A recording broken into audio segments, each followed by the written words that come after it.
Bismillah walhamdulillah wassalatu wassalamu ala rasulillah wa la hawla wa la quwata illa billah amma ba'du. Saya doakan semoga kita semua dan orang-orang tercinta kita selalu sehat walafiat, diberkahi oleh Allah dan diberikan kebahagiaan fid dunya wa fil barzakh wa fil akhirah. Amin ya rabbal alamin. Pada pertemuan-pertemuan sebelumnya kita sudah belajar tentang taharah bagian awal, yaitu tentang najis, tentang air, tentang samak, dan tentang cebok juga sudah selesai. Sekarang kita akan masuk pada bab wudu, di mana tentang wudu ini pembahasannya mencakup farduhnya wudu atau rukun wudu, kesunatan wudu, kemakruhan wudu, hal-hal yang membatalkan wudu. Juga nanti akan dibahas tentang hal-hal yang haram dilakukan oleh orang yang sedang hadas atau tidak punya wudu. Kita mulai pembahasannya dari rukun wudu atau farduhnya wudu. Itu ada 6. Yang pertama adalah niat, yang kedua membasuh muka, yang ketiga membasuh kedua tangan sampai dengkul, dan yang keempat membasuh sebagian dari kepala, dan yang kelima membasuh kaki, yang keenam adalah tartib atau berurutan. Artinya yang 5 itu dilakukan secara berurutan, tidak boleh selang-seling. Yang pertama adalah tentang niat. Yang dimaksud dengan niat adalah kehendak dalam hati yang dibarengi dengan suatu pekerjaan. Itu namanya niat. Jadi ada kehendak di dalam hati seraya kita melakukan. Itu namanya niat. Kalau misalnya ada kehendak dalam hati tetapi tidak sambil melakukan, itu namanya azam, atau ya bersahaja saja, ya punya keinginan saja, tidak bernama niat.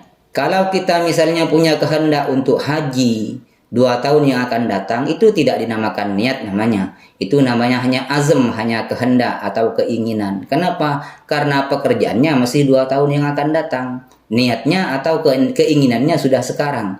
Itu tidak dinamakan niat. Jadi niat itu harus bersama dengan pekerjaannya.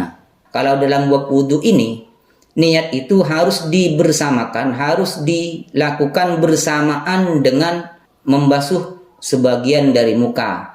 Jadi ketika kita membasuh muka, itu ketika air sudah turun sampai di sini, itu harus sudah ada niat. Nawaitul wudu'a li raf'il hadatsil asghari fardan lillahi ta'ala. Saya niat wudu untuk menghilangkan hadas. Nah, tidak sebelumnya juga tidak setelahnya. Artinya bukan pas niat duluan nawaitul wudu'a, setelah selesai baru kita siram airnya. Atau sebaliknya juga kita siram dulu airnya baru kita niat. Tidak seperti itu, tetapi harus bersama niat dengan pekerjaannya itu.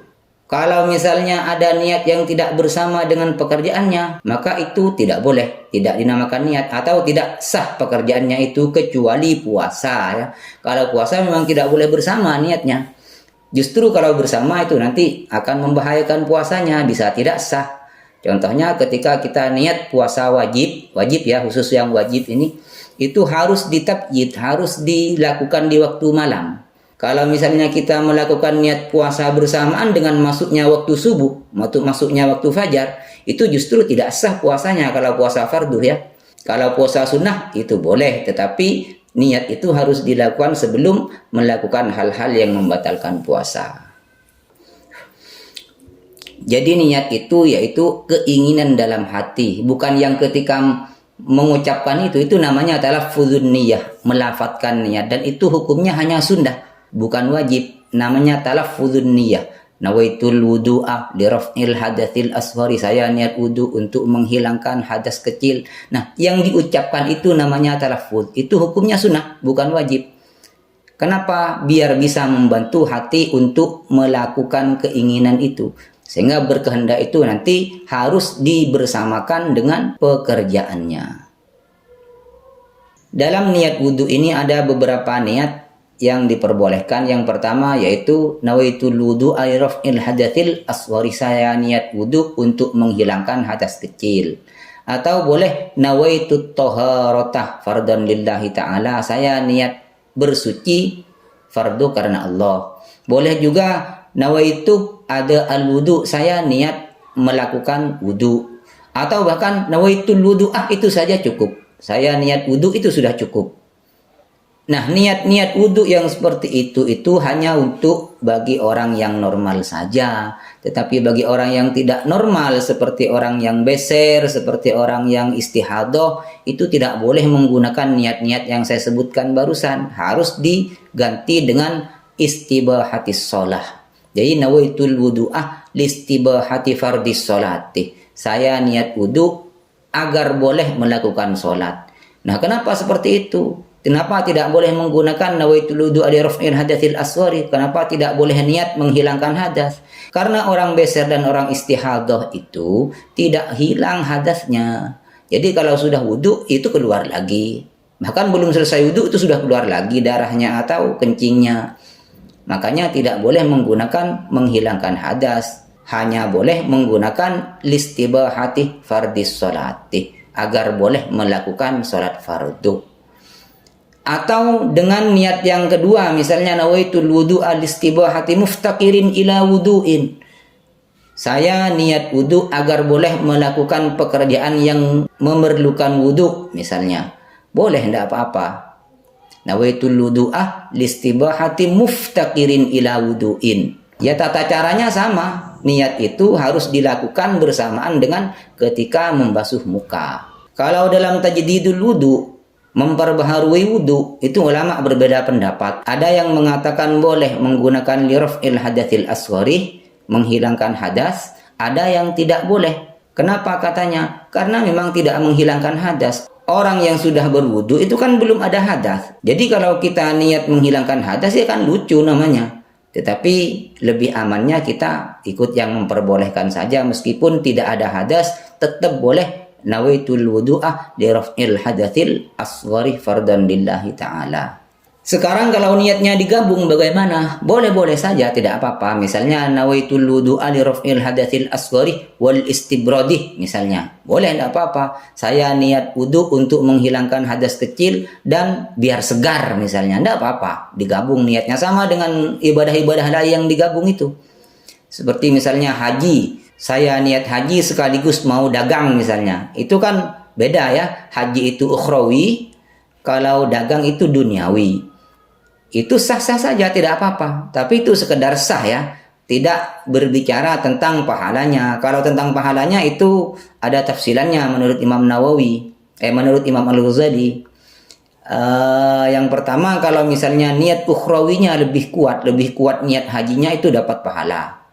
Kalau niat dagangnya lebih kuat, itu tetap dapat pahala sekedar kekuatan niat ukhrawinya. Kalau misalnya sama, niat ukhrawinya dan niat duniawinya itu sama-sama kuat, maka tidak mendapat pahala. Tetapi ada ulama yang lebih ekstrim, ini namanya Syekh Ibnu Abdissalam, yang mengatakan kalau masih dicampur-campur itu hukumnya tidak sah.